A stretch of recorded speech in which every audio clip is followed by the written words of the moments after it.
Muy buenas tardes, muchas gracias, Julia. Como mencionaba, ¿verdad? Este día vamos a hablar acerca de las quemaduras oculares. Vamos a hacer un breve repaso, ¿verdad? De qué hacer ante estas situaciones, cuáles son los síntomas, ¿verdad? Que nuestros pacientes van a presentar y los objetivos del tratamiento también, ¿verdad? Para que todos seamos capaces de identificar cuando nos encontremos ante una situación de esta. Mm, Como definición, ¿verdad? Las quemaduras oculares son lesiones ocasionadas por agentes ya sea químicos o físicos que producen daño celular en el globo ocular y o sus estructuras anexas, ¿verdad? Representan pues una verdadera emergencia ocular, debe de actuarse rápido, ¿verdad? Para evitar las complicaciones posteriores. Estas se clasifican según el agente causal en químicas, ya sea por álcalis o por ácidos, y en quemaduras físicas, ya sea por agentes térmicos o por agentes de radiación ultravioleta.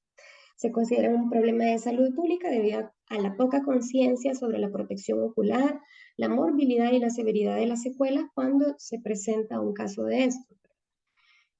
La severidad de la lesión ocular, ya sea con un álcali o con un ácido, está relacionada con el tipo de químico, la concentración de la solución que se utilice, la superficie de contacto y la duración de la exposición y el grado de presentación de esta. La exposición química puede resultar en irritación leve hasta un daño severo de la superficie ocular y del segmento anterior, con una pérdida permanente de la visión, ¿verdad? Dependiendo del caso. Los ácidos van a producir lesiones más leves siempre que el pH no sea mayor de 2.5. Las lesiones más graves pues, van a ser presentadas cuando el paciente tenga un contacto con un álcali. Hablando de la epidemiología, de las lesiones, de las quemaduras oculares en sí, estas pueden ocurrir en cualquier época de la vida, en especial en población económicamente productiva, entre los 20 y 40 años. Aún así, se pueden presentar casos también en accidentes con niños, ¿verdad? Población infantil o adolescentes. La mayoría son de manera accidental y algunas pocas son por agresiones directas. Alrededor de 2/3 de las quemaduras accidentales tienen lugar en el trabajo y las demás pues se presentan en el hogar. Las quemaduras por álcali son 2 veces más frecuentes que las producidas por ácidos que se emplean ampliamente en el hogar y en la industria. Quisiera recordarles, ¿verdad? Un breve recordatorio acerca de la anatomía para que nos ubiquemos con respecto a las lesiones, ¿verdad? ¿Dónde las vamos a ubicar cuando hay una quemadura ocular? Podemos tener lesiones a nivel de todo el globo ocular, ¿verdad? Pero como el mecanismo de entrada prácticamente es principalmente por medio del segmento anterior, me gustaría hacer un breve repaso, ¿verdad? Para que todos estemos ya en sintonía, ¿verdad? De las secciones de las que vamos a hablar. Primero, vamos a señalar, ¿verdad? La conjuntiva, que es la capa que cubre todo el globo ocular hasta la córnea, ¿verdad? La córnea es esta estructura que vemos, ¿verdad? Que es transparente y se encuentra justo por delante del iris y de la pupila y luego encontramos todo el resto de las estructuras, ¿verdad? Muy importante tomar en cuenta, ¿verdad? Que las quemaduras oculares nos van a afectar principalmente esta zona, ¿verdad? Lo que es la córnea, la conjuntiva, pero en casos muy severos puede inclusive afectar el iris y también el cristalino, provocando cataratas traumáticas y dependiendo de la severidad del daño, inclusive provocar un desprendimiento de la retina, que es la estructura pues que está más interna, pero también podemos, debido al grado de exposición o de la severidad del caso, tener inclusive desprendimientos de retina. Pero quisiera que nos grabáramos en esta imagen para que podamos ubicar las lesiones. Más que todo a la hora de que se presentan los casos, ¿verdad? Que ya es necesario en el segundo nivel de atención o por un médico especialista en oftalmología, ¿verdad? Podamos nosotros decirle a qué nivel, ¿verdad? Del ojo, en qué estructura anatómica encontramos nosotros las lesiones. Con respecto a la conjuntiva, pues este también se divide por partes y me parece importante hacerles mención de esta, ya que hay que examinar, ¿verdad? El área del limbo, que es esta estructura que se encuentra entre la córnea y la conjuntiva, ¿verdad? Porque cuando tenemos quemaduras oculares también puede haber afectación limbal y esto nos va a dar un grado de severidad o nos va a determinar también el pronóstico visual del paciente. La conjuntiva vulvar, pues es esta, ¿verdad? Que se va desde el limbo hacia el fornix, que es esta estructura que está entre la conjuntiva palpebral y la conjuntiva vulvar. Me es importante hacerles mención de esto, ¿verdad? Con respecto al fornix, ya que en esta parte también podemos tener residuos de material cuando el paciente tiene contacto con álcalis o con ácidos, ¿verdad? O con cualquier otro irritante. Importante hacer la versión del párpado para poder identificar si tenemos restos, ¿verdad? En esa parte. Ya hablando en sí de las lesiones químicas oculares, la epidemiología, pues los agentes causales principales son ácidos y álcalis. Estos se presentan en pacientes de 20 a 30 años y tienen más predominio masculino que femenino. Son bilaterales en el 42% de los casos y los accidentes laborales pues representan el mayor porcentaje, que es del 61%, y el 37% son accidentes en el hogar. Representan el 11 al 22% de los traumatismos oculares y entre el 2 y el 22% provocan discapacidad visual. De ahí su importancia y de poder conocerlo. Las sustancias químicas asociadas a quemaduras oculares, acá les traigo una breve tabla, ¿verdad?, de cuáles son las sustancias, su pH y en qué productos los vamos a encontrar, ¿verdad? Por ejemplo, el hidróxido de amonio tiene un pH de 11.1. Este lo podemos encontrar en los fertilizantes, refrigerantes, agentes de limpieza, como podemos ver en la fotografía. Y es importante ya que este tiene una penetración rápida, al igual que el hidróxido de sodio, que tiene un pH de 13. Este lo podemos encontrar en la soda cáustica, en los limpiadores de drenaje, en papel, incluso en jabones, ¿verdad?, de uso diario en algunos textiles. Importante también que es de penetración rápida, al igual que el anterior. Y el hidróxido de potasio lo podemos encontrar en la potasa cáustica. Este disuelto en agua es fuertemente exotérmico y corrosivo, ¿verdad? ¿Qué quiere decir eso? Que nos puede causar un daño ocular severo de manera rápida, ¿verdad? El hidróxido de magnesio, este está presente en los fuegos artificiales y esta combina una lesión tanto química como térmica, ya que provoca una alteración en la temperatura ocular y también provoca reacciones químicas en el globo ocular. El hidróxido de calcio lo podemos encontrar en cemento, yeso, limpiadores industriales y se encuentra en compuestos mixtos. Eso sí, es de pobre penetración, lo que nos da, ¿verdad?, un rango de seguridad, por decirlo así, ¿verdad? Si el paciente ha tenido un contacto con cemento, por ejemplo.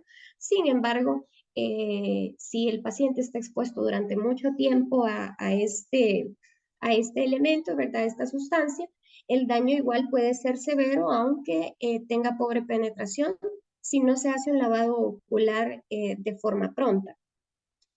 Ahora, las sustancias químicas asociadas a quemaduras oculares, ácidos, ¿verdad?, clasificados como ácidos, tenemos el ácido sulfúrico, el ácido sulfuroso, el ácido hidrofluórico, el ácido acético también, que lo podemos encontrar en el vinagre, el ácido hidroclorhídrico, que se encuentra en productos de limpieza doméstica, y el ácido crómico, ¿verdad? El ácido sulfuroso pues tiene una buena penetración y se utiliza en ocasiones para preservar frutas y vegetales y también puede encontrarse en el cloro, ¿verdad?, y en algunos refrigerantes. El ácido sulfúrico, muy importante de mencionar, ya que este se encuentra en el ácido de batería o en limpiadores industriales, para el caso de los accidentes laborales, ¿verdad?, o de repente personas que están trabajando en mecánica automotriz pueden tener también este tipo de contacto. Hablando sobre la fisiopatología de la quemadura por alcalí, esta se va a producir por una saponificación de los ácidos grasos de la membrana celular, lo que nos va a provocar una disrupción y muerte celular. El ion hidroxilo va a hidrolizar los glicosaminoglicanos intracelulares y va a desnaturalizar el colágeno.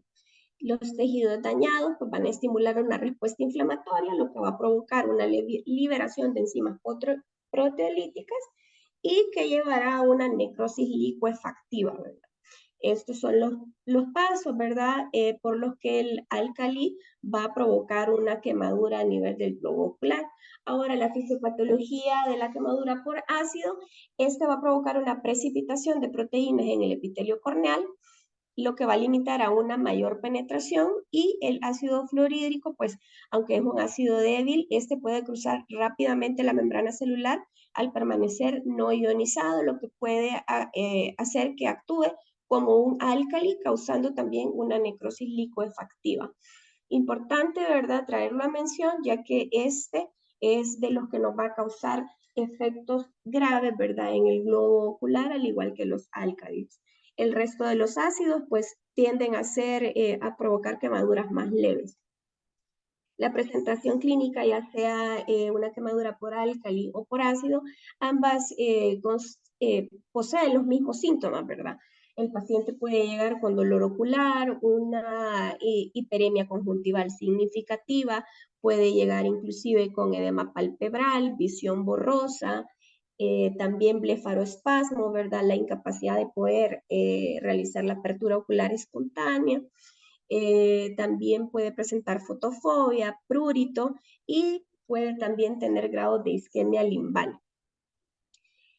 La clasificación de Ruppel-Hall pues nos da un pronóstico, ¿verdad? El pronóstico visual del paciente lo clasifica en grado 1, 2, 3 y 4, y dependiendo del grado en el que se encuentre, el pronóstico va a ser bueno, reservado o malo.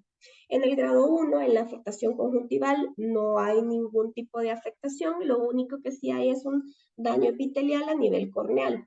Este entraría en grado 1, ¿verdad? En el grado 2 ya se encuentra, además del daño epitelial, ya podemos encontrar isquemia límbica, pero menor del 33%.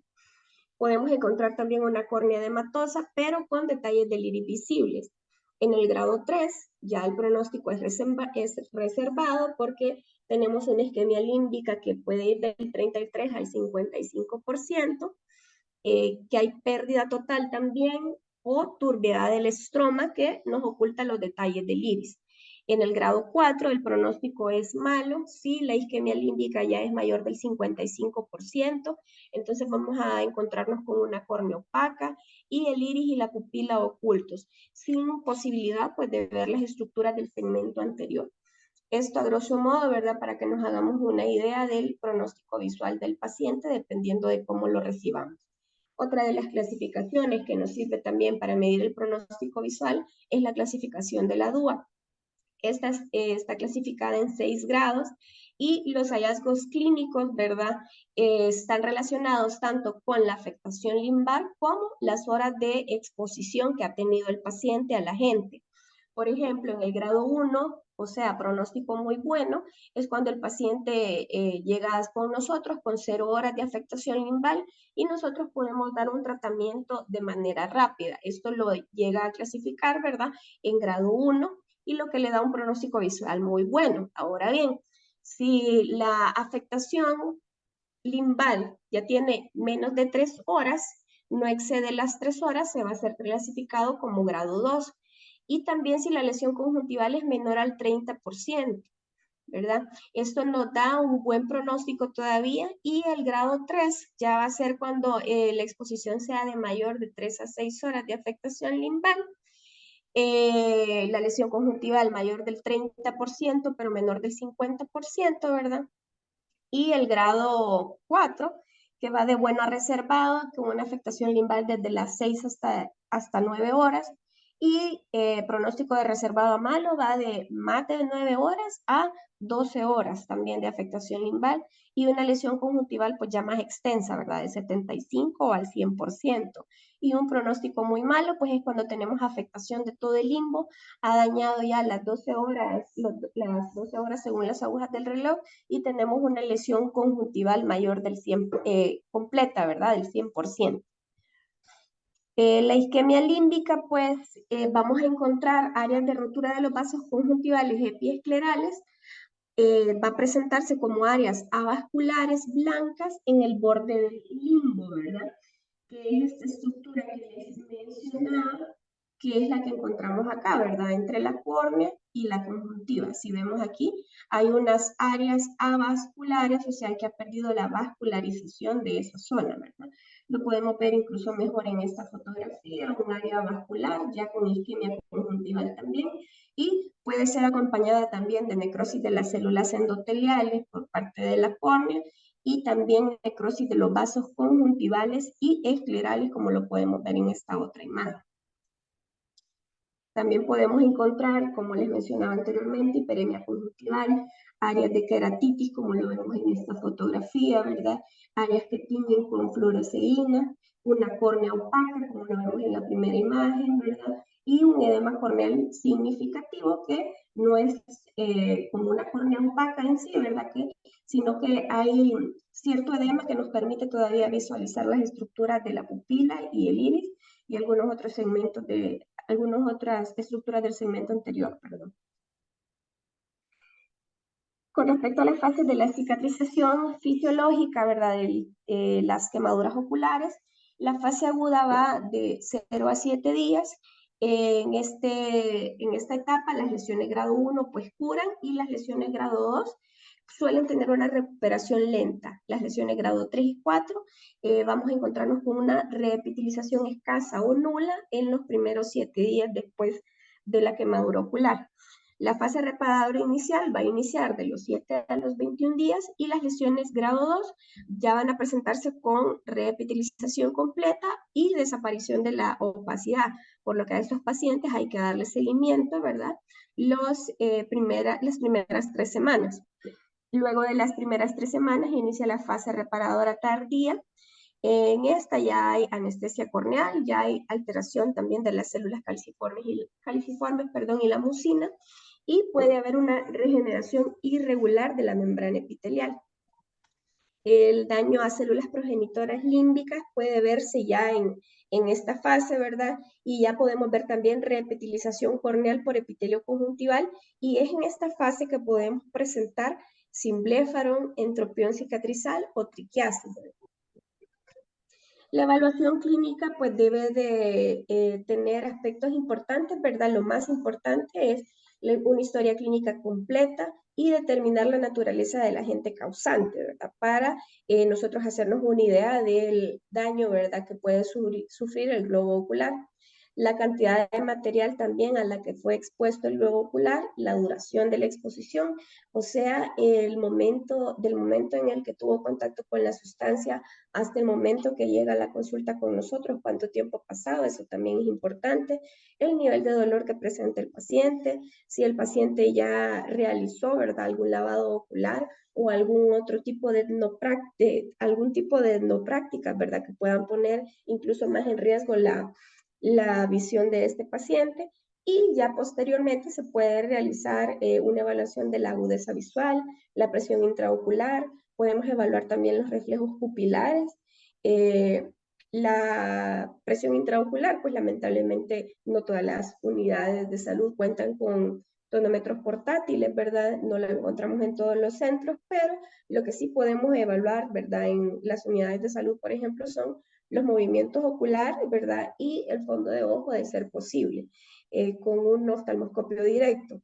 Pero los reflejos pupilares también los podemos observar, ¿verdad? Si hay algún defecto pupilar aferente. Y muy importante realizar el examen de lámpara de hendidura, ¿verdad?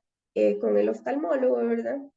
Para realizar una evaluación más detallada de todas las estructuras del segmento anterior y también realizar un fondo de ojo. Las complicaciones que podemos tener en los párpados, como les mencionaba, ¿verdad? Unas diapositivas atrás, podemos tener un entropión cicatrizal, que es lo que estamos viendo en el que les estoy señalando. Vemos también de que las pestañas, por la misma posición del párpado inferior, están en contacto directo con la córnea, lo que nos puede provocar defectos epiteliales persistentes, o algún tipo de úlcera. También podemos tener ectropión, ¿verdad? Que es que el párpado se vierte hacia afuera, y esto lo que nos puede provocar también son queratitis por exposición en el globo ocular, y estas queratitis por exposición también llevarnos a úlcera. Otra de las cosas que puede ocurrir pues es la distriquiasis, que es el crecimiento, ¿verdad?, anormal de las pestañas, y que también se pueden encontrar en contacto directo con la córnea y ocasionar lesiones, aunque el paciente no tenga entropión, ¿verdad? Ya que esta posición inadecuada de las pestañas puede ocasionar lesiones a nivel de la conjuntiva o de la córnea. También puede haber, ¿verdad? Tosis palpebral, ocasionado por y también puede haber simbléfaro, ¿verdad? Como lo estamos viendo aquí en esta fotografía, vemos unas bandas conjuntivales, o sea, el párpado prácticamente se ha hecho unas bandas y que no permiten, ¿verdad?, el movimiento adecuado del globo ocular.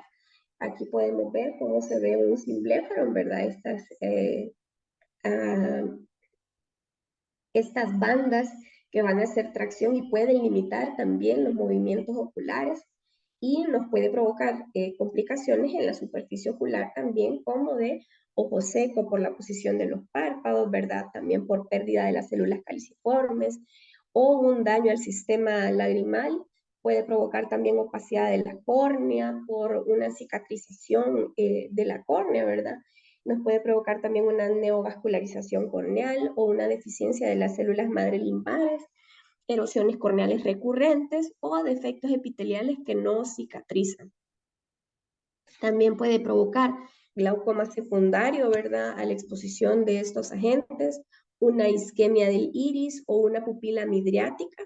También puede provocar hipotonía secundaria o incluso en algunos casos provocar cataratas, ¿verdad?, como en el caso de este paciente, desprendimientos de la retina, como podemos ver en esta fotografía, y tisis bulbi, ¿verdad?, que es una desorganización ya del globo ocular, donde se ha perdido la arquitectura de las estructuras, la arquitectura normal de las estructuras oculares. El tratamiento, pues principalmente, lo primero que debemos hacer es irrigar el ojo con una solución salina o con lactato de Ringer en un volumen aproximado de 2 litros, con una duración en promedio de 1 hora a través de un sistema de venoclisis. Esto nos va a permitir una irrigación continua, ¿verdad?, en promedio de 1 hora o hasta lograr que el pH se estabilice, ya que en ocasiones no podemos contar con estas tiras para medir el pH. Un promedio de 1 hora con 2 litros de solución. Esto nos permite también tener, ¿verdad?, seguridad de que se ha barrido la mayor parte de la sustancia. Podemos utilizar lubricantes libres de preservante, utilizar también ácido ascórbico que nos va a permitir ayudar a la cicatrización, y la antibiótico-terapia con doxiciclina 100 miligramos al día también nos es útil, ya que nos va a permitir una cicatrización más rápida, ¿verdad?, de la córnea, en el caso de que haya una lesión corneal. Los esteroides tópicos los podemos usar, pero de manera más prudente, ¿verdad? Ya que si tenemos una lesión en la córnea, ya llámese una úlcera o un defecto epitelial, deben de utilizarse con precaución, ya que las úlceras pueden provocar una perforación ocular. Por lo tanto, los esteroides, pues, los vamos a tener restringidos y hasta que nosotros tengamos la seguridad de que la córnea no está afectada. Pueden utilizarse también cicloplégicos para evitar la constricción pupilar y por consiguiente el dolor ocular. ¿Cómo vamos a hacer el lavado ocular? Aunque el paciente nos diga que ya se hizo un lavado ocular en su casa, es importante que nosotros también hagamos uno, ¿verdad? Porque no tenemos seguridad con cuánto fue que se lavó el paciente, ¿verdad? Ni con qué tipo de agua, si fue agua potable o agua adecuada, ¿verdad? Para realizar el lavado. Idealmente, como les mencionaba, debe de hacerse con lactato de Ringel o solución salina. Podemos instilar clorhidrato de tetracaína al 0.5%, con el objetivo de que este lavado no sea tan doloroso para el paciente, ¿verdad? Ya que este es un anestésico tópico que tiene una duración promedio de 30 minutos. Podemos inclusive después colocar otras gotas más, ¿verdad?, de anestésico tópico para que el paciente no esté, ¿verdad?, con dolor durante el procedimiento, y nos colabore también con respecto a la apertura ocular, ya que la mayoría de estos pacientes van a llegar con blefaroespasmo, ¿verdad? Nos va a dificultar también la apertura ocular y así que nos podemos ayudar de este anestésico tópico en caso de que contemos con él. Vamos a realizar una amplia irrigación, de preferencia con estas soluciones que les mencionaba, tanto en la conjuntiva vulvar como la córnea, el fornix, y hay que vertir los párpados e irrigarlos también para limpiar la conjuntiva tarsal del párpado superior y del párpado inferior, utilizando el volumen de 2 litros, como les mencionaba, con una duración promedio de 1 hora a través del sistema de venoclisis, o hasta lograr un pH neutro, ¿verdad? Puede ser inclusive menos de 1 hora si nosotros contamos con tiras para medir el pH, y ya este se encuentre a un pH de 7.3 y 7.7, ya podemos dejar, ¿verdad?, de irrigar el lobo. Pero si no contamos con ellas, hacer una irrigación de 1 hora con 2 litros de solución. Vamos a irrigar, como les mencionaba, la córnea, la conjuntiva y el tarso para arrastrar la mayor cantidad de sustancia que ha llegado al globo ocular, y de encontrarse restos sólidos precipitados de la sustancia, ya sea en el párpado, en el fornix o en la conjuntiva, adheridos a la conjuntiva, deben de retirarse, ya que mientras se mantengan en el globo ocular van a seguir causando, ¿verdad?, alteraciones ahí en el globo ocular. Este era brevemente, ¿verdad?, lo que les traía este día. No sé si tienen alguna pregunta o algo más en lo que pudiéramos reforzar este tema. Muchas gracias, doctora. En cualquier pregunta la podemos escribir en el chat, sino también podemos levantar la mano virtual y activar nuestro micrófono para cualquier comentario, cualquier pregunta. Recordar que la ponencia fue grabada y también pueden regresar a revisarla en el canal de YouTube.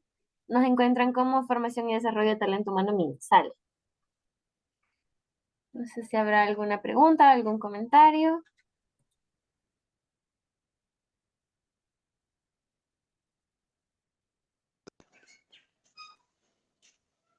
Bueno, entonces, tenemos una. Dice, ¿cómo diferenciar conjuntivitis y queratitis? Muy buena pregunta, muchas gracias. Vamos a irnos acá, déjenme regresar un par de diapositivas para que podamos hacer la diferencia. A ver.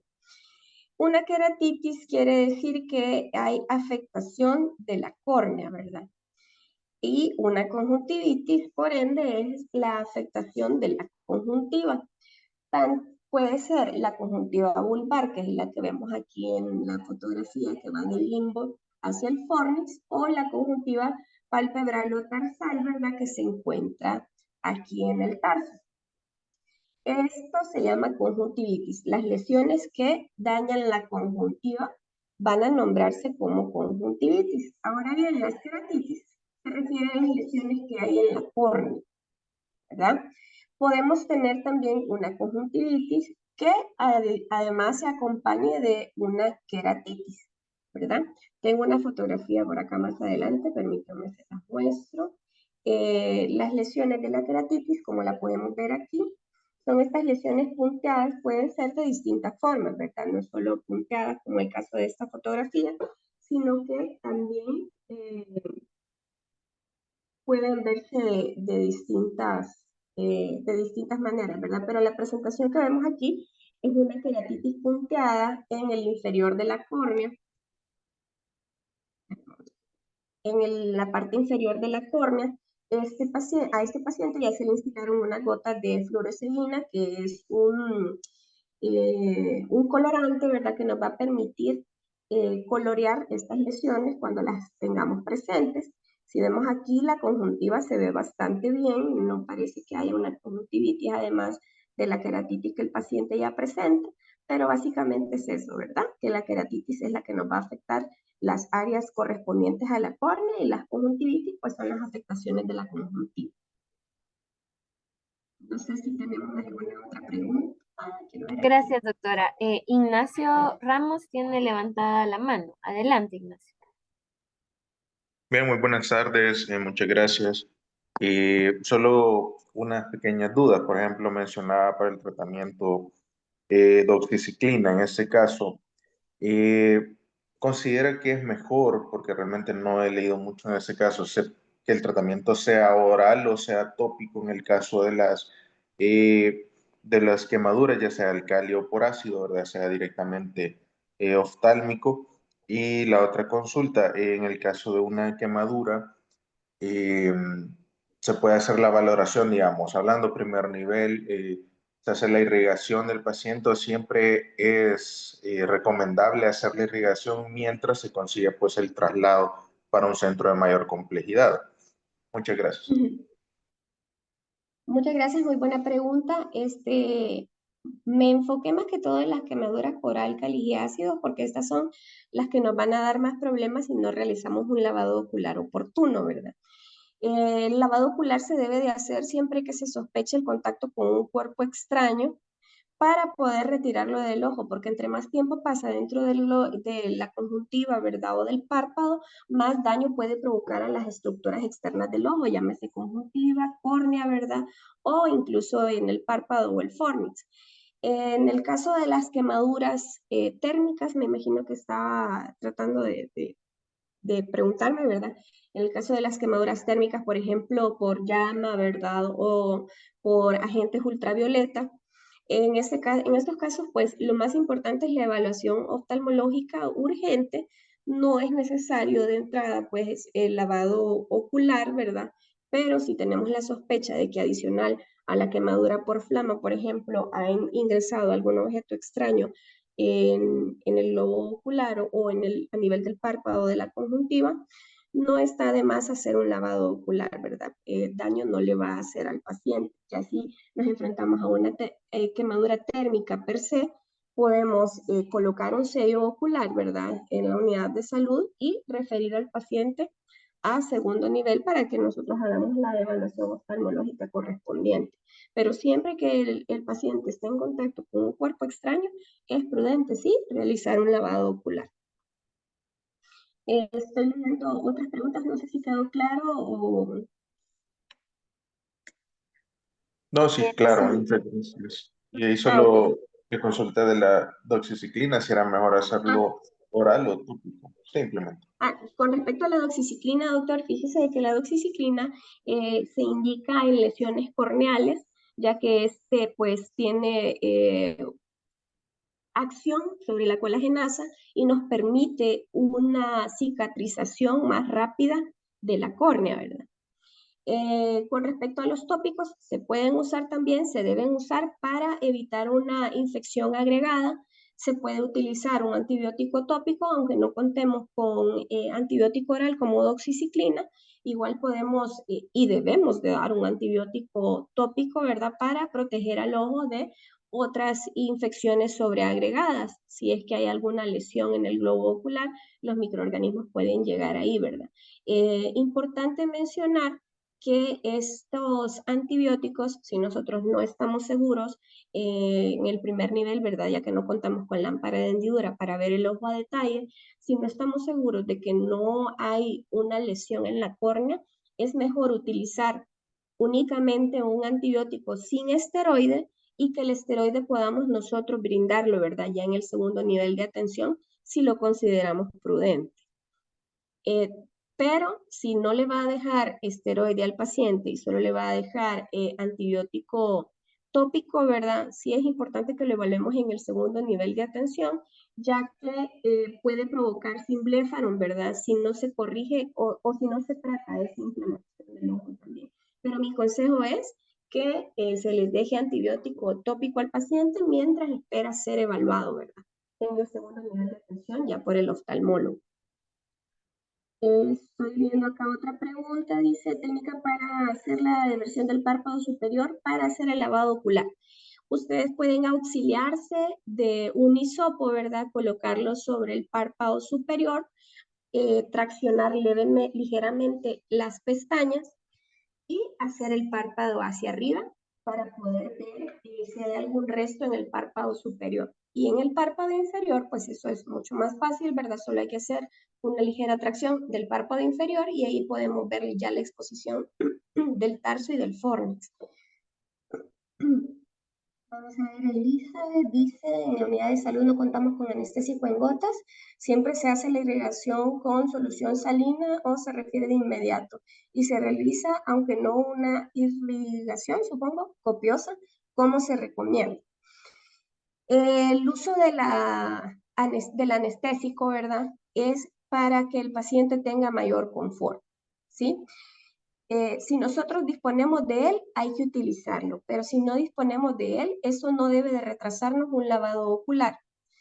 La aplicación de anestesia tópica es para el confort del paciente, pero en ausencia de este no debe de suspenderse el lavado ocular. Ese debe de hacerse inmediatamente llega el paciente y ya hemos hecho la historia y hemos determinado cuál es el agente causal. El segundo paso siempre va a ser hacer el lavado ocular previo a la referencia, ya que entre más horas esté expuesto el paciente a la sustancia, más dañinas pueden ser las lesiones, ¿verdad? Que vaya a ocasionar en el globo ocular. En cuanto se menciona tratamiento, dice actualmente solo contamos con tauramicina. ¿Es recomendable? Claro que sí. La tauramicina se puede utilizar en todos los pacientes, con mucha precaución en los pacientes pediátricos, ¿verdad? Los pacientes pediátricos sí o sí hay que referirlos al segundo nivel de atención, al Hospital Bloom en su caso, ¿verdad? Para una evaluación oftalmológica adecuada, ¿verdad? Pero sí, la tobramicina se puede utilizar en el primer nivel de atención, hacemos el lavado ocular, ¿verdad? Importante también darle analgésico al paciente, dependiendo del grado de dolor que tenga, podemos darle una acetaminofén, 500 miligramos cada 6 horas, o si el dolor es muy intenso, inclusive poner un diclofenac intramuscular, ¿verdad? En lo que el paciente se traslada hacia el hospital, porque también como no contamos con anestésico en las unidades de salud, ¿verdad? Va a ser muy doloroso, ¿verdad? En algunos casos, esa irrigación continua que les mencionaba que hay que hacer en el lavado ocular, ¿verdad? Pero sí se puede utilizar la tobramicina o ciprofloxacina también, no hay problema. Me dice aquí, tobramicina, muy buena ponencia, práctica, entendida. Muchas gracias, Elizabeth. La doctora Rivas Lazo, Patricia y Ana Corinto. Bueno, no sé si esa era pregunta. No sé si ustedes tienen alguna otra duda o algo más en lo que yo les pudiera ayudar, ¿verdad? Para hacer este tema más comprensible.